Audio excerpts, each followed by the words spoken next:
Magkano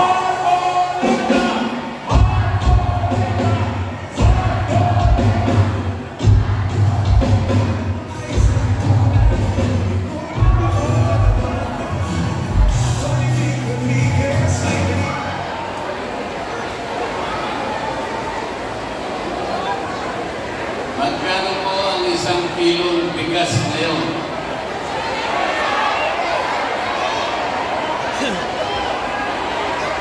Hindi mo po marinig ang sagot niyo. Magkano po? 53 pesos? Number yata yan ni Pastor Tibuloy. Mura po ba ang singil ng kuryente sa ating bansa ngayon? Mura po ba ang presyo ng mga pangunahing bilihin ngayon? Mura po ba ang presyo ng pagkain ngayon? Murang-mura po ba ang pagpapagamot ngayon? Makamura ka. Wala nang mura.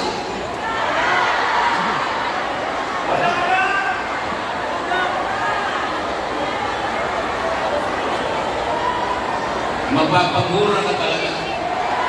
Yun ang totoo. Mapamura ka. Mga kababayan, maraming salamat po sa inyong mainit na pagtanggap sa hapon ito. Galing pa po kami sa Davao City at hindi pa po ako nakaka-uwi dahil napagsabihan kami na naghihintay po ang ating mga kababayan dito sa Karumpa. Hindi naman po pwede na hindi namin kayo tagpuin ngayon. Baka mamaya magtampo kayo sa amin.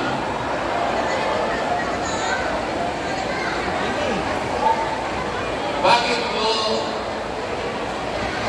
imbes na maging mura ang mga bilihin, ang pagkain, ang kuryente, at lahat ng bagay na kailangan ng mamamayan para sa mabuhay, ay wala nang tigil ang pagtaas. Bakit po kaya? Dahil po sa malalang katiwalian at korupsyon sa ating bansa. Lubog na po ang ating bansa sa korupsyon. Meron nga po nagpadala sa akin ng isang litrato sa Bible. Meron po isang flood control project. Hindi pa po dumarating ang baha. Wala pa pong tubig. Nagiba na po yung project. Kaya nakalagay po dun sa kanyang binota, flood control project, sabi niya, 80% lupa, plus 15% simento, plus 5% bakal, equals pera. Napakahirap po talaga. Ngayon po, darating na naman po ang mga kandidato bilang senador sa kabilang kampo. Lalapit silang lahat sa inyo para sa ganon ay humingi na inyong mahalagang tulong upang sila yung muli mailumlong sa kanilang mga pwesto. Hindi ba ninyo itatanong sa kanila,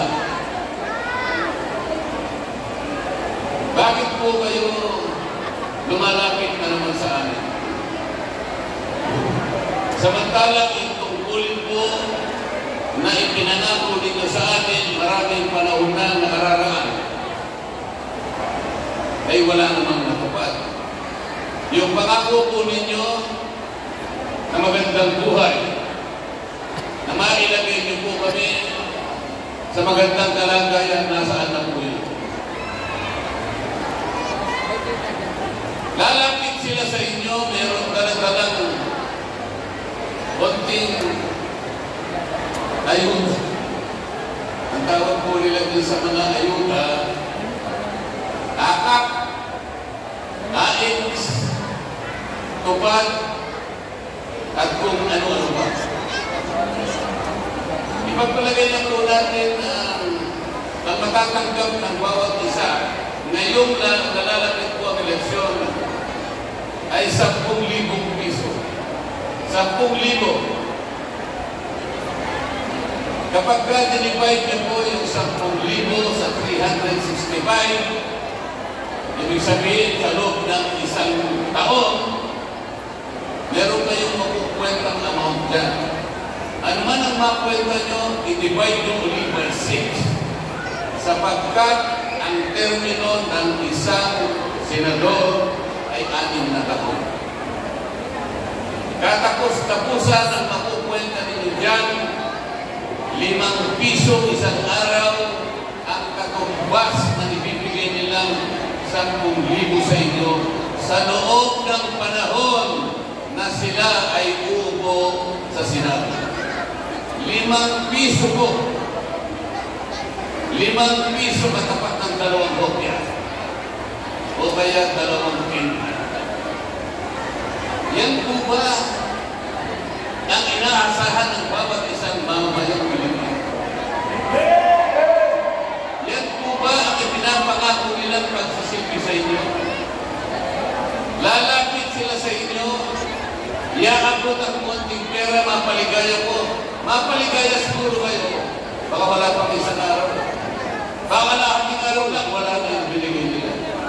Ang katapat po nun sa loob ng 6 na taon, 5 piso isang araw. Sa harap ng napakamahal na bilihin na sa araw-araw ay nagiging hamon sa bawat isang Pilipino.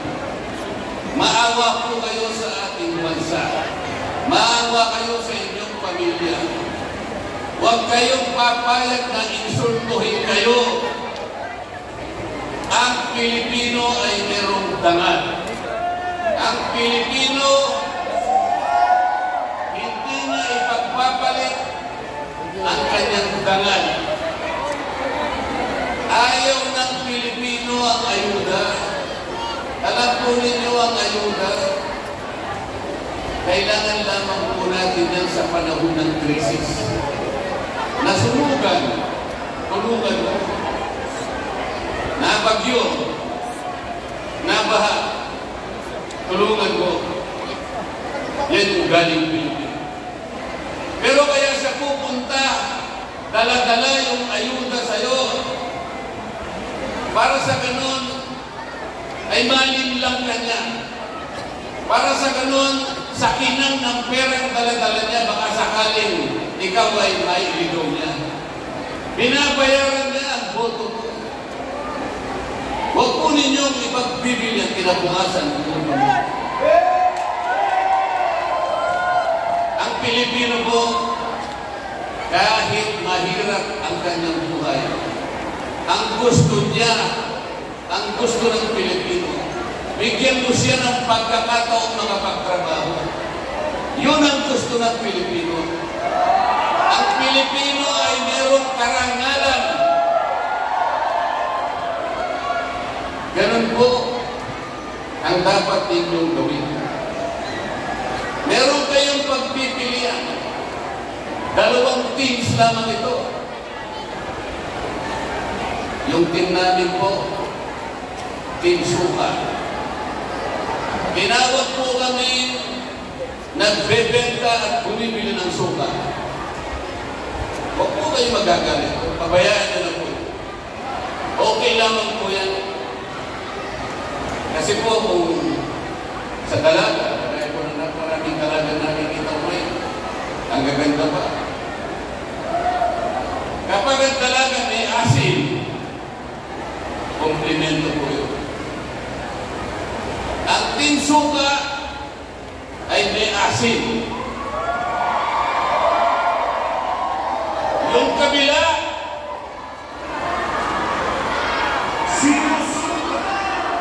Umasin na. Umasin na. I-simplify na lamang po natin ang issue, mga kababayan. Gawin natin simple ang pinag-uusapan. Iboboto nyo ba yung team na silang may kagagawan kung bakit napakataas ng presyo ng lahat ng bilihin? Iboboto ba nyo yung team na silang may kagagawan kung bakit lubog na sa katiwalian at korupsyon ng ating bansa? Pati pera po ng PhilHealth, kinulimbat na. Pati pera ng PDIC, kinulimbat na. Pati pera ng dalawang bangko na ang kanilang gawain ay palaguin ang ekonomiya ng bansang ito, kinulimbat din. At inilagay nila ang mga pera niyan sa mga proyekto na sila ang kikita. Yan po ba ang team na iboboto ninyo? Yung team na yan din ang may kagagawan kung bakit na-impeach ang Vice President. Gusto nyo ba yung team? Yung team na gusto tanggalin ang Vice President? Wala pong kasalanan ang Vice President. Ako po ay kasama sa House of Representatives. Ang kalaban ko po ay napakarami. Napakarami nila. Ngunit sinasabi ko sa kanila, mali ang batayan ninyo.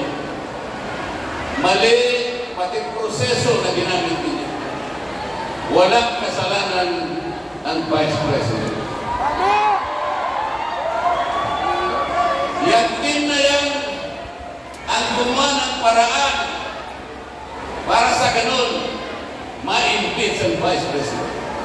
At kapag yung team na yan ay nanalo ulit, tuloy-tuloy na nilang tatanggalin ang Vice President. Alalahanin po ninyo, mga kababayan, ang ating pangalawang Pangulo Sara Duterte ay inihalal ng mahigit 32 milyong Pilipino. Ang bawat isa sa inyo ay kasama doon sa bumoto sa kanya. Yung kapangyarihan na ibinigay ninyo sa Vice President, basta-basta na lang nilang tatanggalin. Yun po yung team na lalapit uli sa inyo. Sila po uli ang lalapit sa inyo. Lalapit na nagmamagandang puso. Ewan ko naman kung papansin ninyo.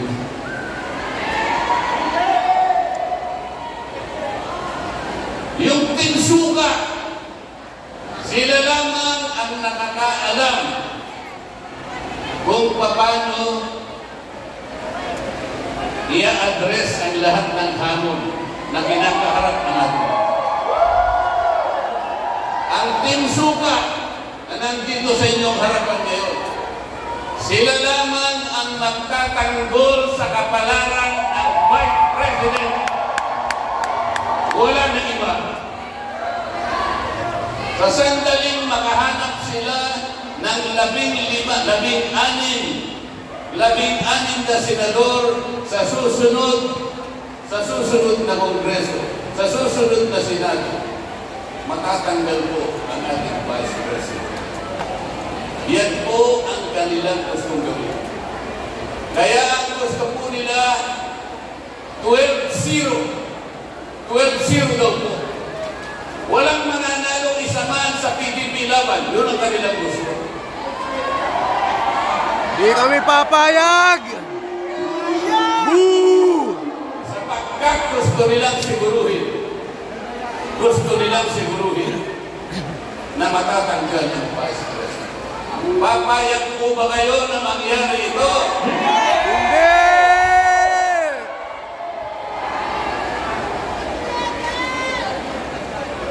Ang PDP laban po, sila lamang ang merong kakayahan na ipagtanggol at pigilin ang kanilang mga balakid. Mahalin po natin ang Pilipinas. Sagipin natin ang ating bansa.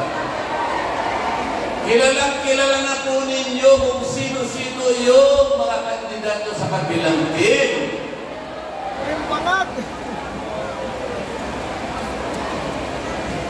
Kilala na po ninyo, di ba?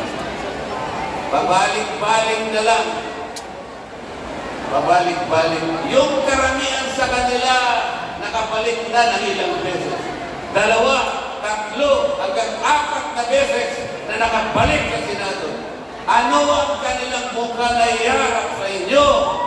Anong mukha ang iharap sa inyo? Kailangan po ninyo silang tanongin.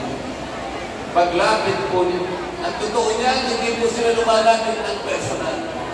Ang ginagamit nila television, ang ginagamit nila radyo, mga tarpaulin, kung ano-ano, sapagkat nahihiya sila na lumapit sa inyo. Sapagkat titingnan nyo sila sa kanilang mga mata, hindi sila makakatingin sa inyo. Ngunit ang PDP laban, sila po, titingnan kayo straight in the eye.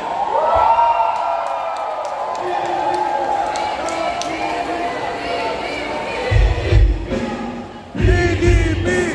PDP!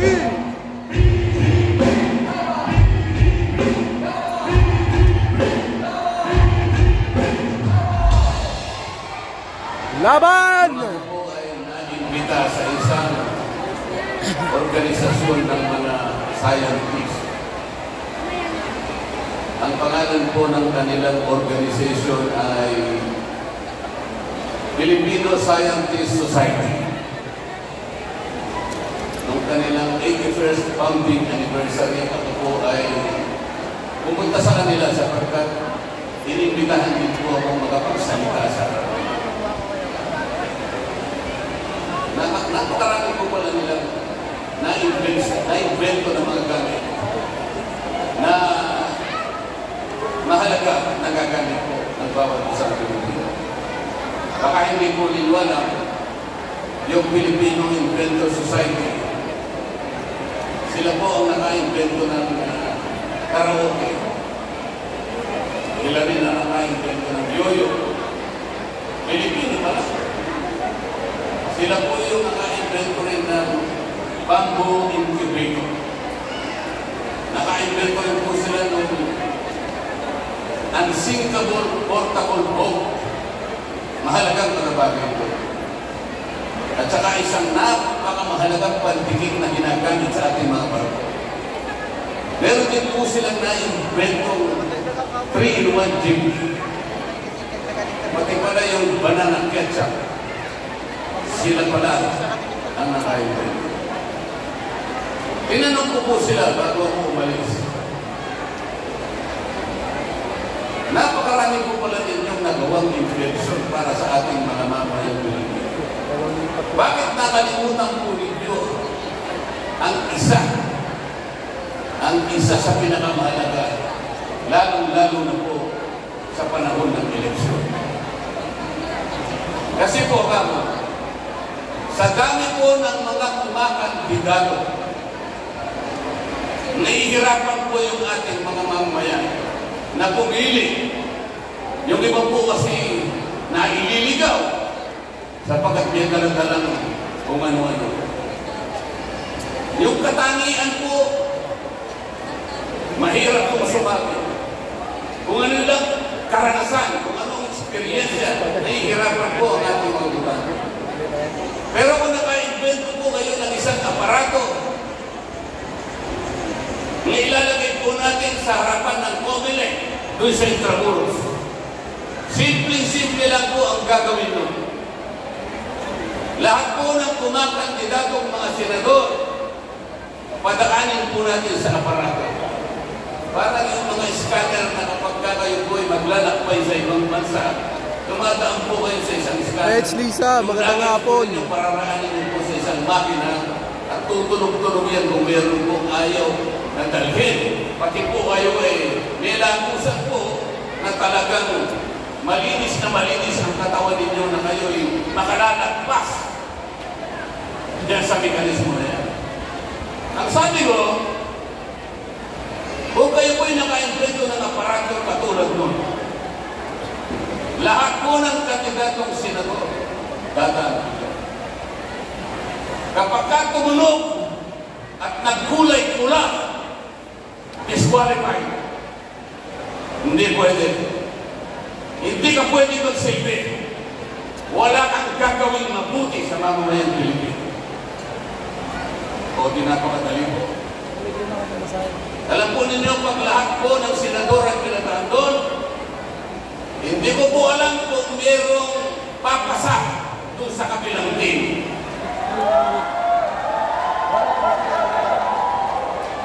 Sa PDP laban, lahat po nung siya makadadaan po doon.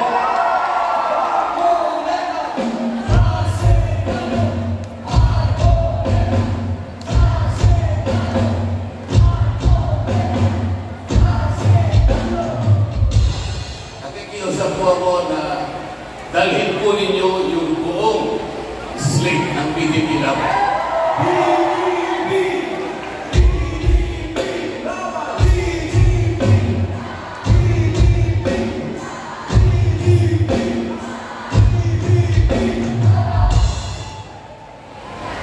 Kasi po kailangan natin ang pipigil para hindi matanggal ang Vice President. Lahat po ng ayaw, lahat po ng gustong manatili ang Vice President, lahat po kayo'y hinahamon namin. Dalhin po nyo lahat ang PDP laban. Yan lamang po ang paraan para pigilin ang maitim na panakin ng kabilang team na tanggalin ang Vice President Sara Duterte. Maraming salamat po. At sana po makabalik ako